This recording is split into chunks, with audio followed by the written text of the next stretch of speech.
So you are ready with the questions? So first question was regarding the 1 and 2. 1 and 2 is your doubts, right? Well, so question number 1.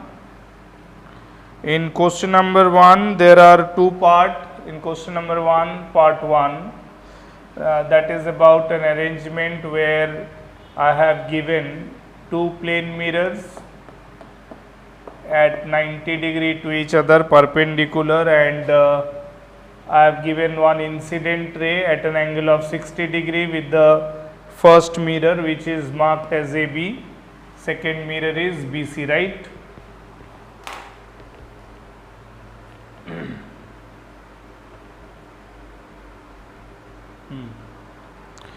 So, well, so first of all, when angle 60 degree is given here, so the normal, if we draw the normal at the point of incidence, so this is the angle of incidence, that will be 30 degree, right? So light should be reflected from the first mirror such that its angle of reflection with the normal, that too should be formed with 30 degree.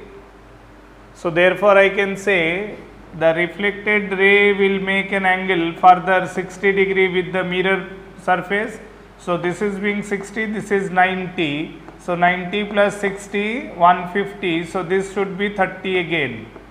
So this is the 30 degree, that is the reflected ray. If I name it something like that, suppose P, Q, R. Okay, so QR being the reflected ray at the first mirror, which will be correspondingly the incident ray at second mirror. So at the point R, again if I draw a normal, so the angle of incidence in second case it will be 60 degree.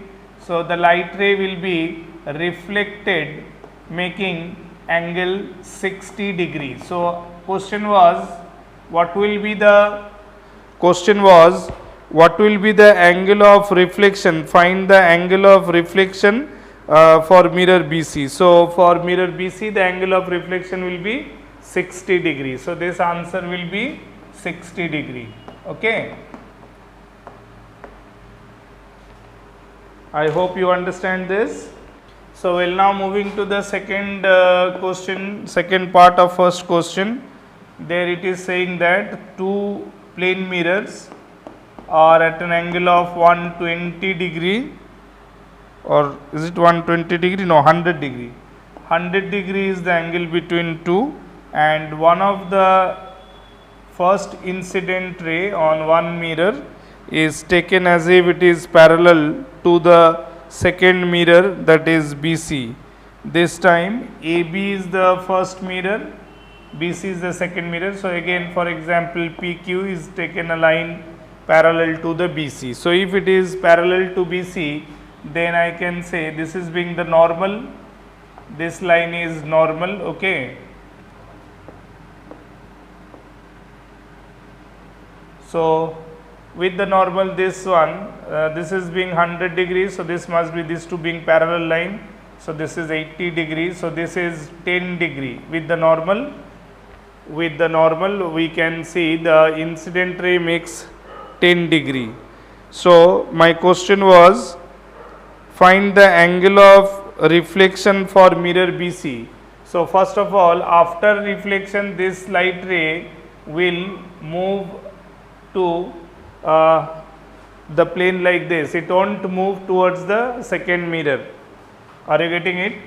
So it will move making the same angle 10 degree as the angle of reflection here.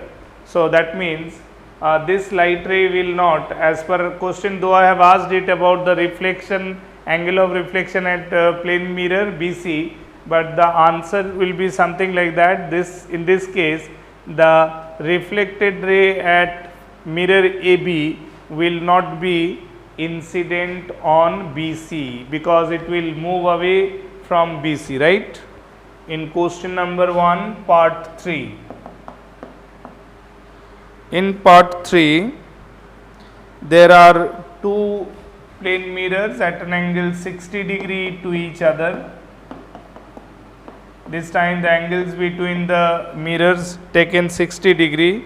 One ray falling on the first mirror at an angle 30 degree with the mirror. So we have to find the angle of deviation after reflection at both mirrors. So we need to know the angle of deviation. So as we know that in this case, again drawing normal at the first point, taken this as PQ. So angle of incidence will be 60 degree because between the two lines, mirror and normal at a point, they must be perpendicular to each other. This mirror surface and perpendicular at mirror, they are perpendicular, so altogether 90 degree should be there. If this is 30, so this must be 60 degree. So the light will be reflected making 60 degree again. Are you getting me? So in case of first reflection, it is the mirror 1, this is mirror 2. So I can say at mirror 1, mirror M1, the deviation at mirror 1, deviation is delta 1, that is always 180 degree minus twice of the angle of incidence, if you do remember, because this is the extended line of the incident ray on mirror 1. So total angle with respect to this incident ray and its extended portion overall is 180 degree, out of which this is the reflected ray. So between incident and reflected ray it covers 60 plus 60, 120. So this is the angle through which the incident ray, which was earlier this in direction, it has rotated through this. So this is 60 degree, right? So obviously it is 180 minus twice of angle of incidence, that is 180 minus 120, that is equal to 60 degree. So first deviation is 60 degree. Then as because we from geometry this angle was 60, so this much 30. So 30 plus 60, 30 plus 60 is how much? Tell me. 90. So that means this must be 90 again. So this QR is falling normally on the second mirror. Are you getting it? QR, because this is 30, so this angle was given 60, so 60 plus 30 is 90. So this third part, so that this triangular arrangement, the concept of the triangle, that sum of the three angles in a triangle should be 180. So based on that, it should be 90 degrees. So I can say this is a normal incidence. This is a normal incidence. Is that okay? It will be a normal incidence. So being it is a normal incidence, so light ray instead of going along this, it is returning back. So here it is rotating all together 180 degree. Are you getting me or not? Are you understanding it? So it is 180 degree as the second deviation entire, because it just returns back. It is hitting normally, so after that it is returning back. So you can say the first deviation at mirror M1 is 60 degree and second deviation, first deviation was 60 degree, second deviation is 180 degree. Yeah, this was definitely a tricky one.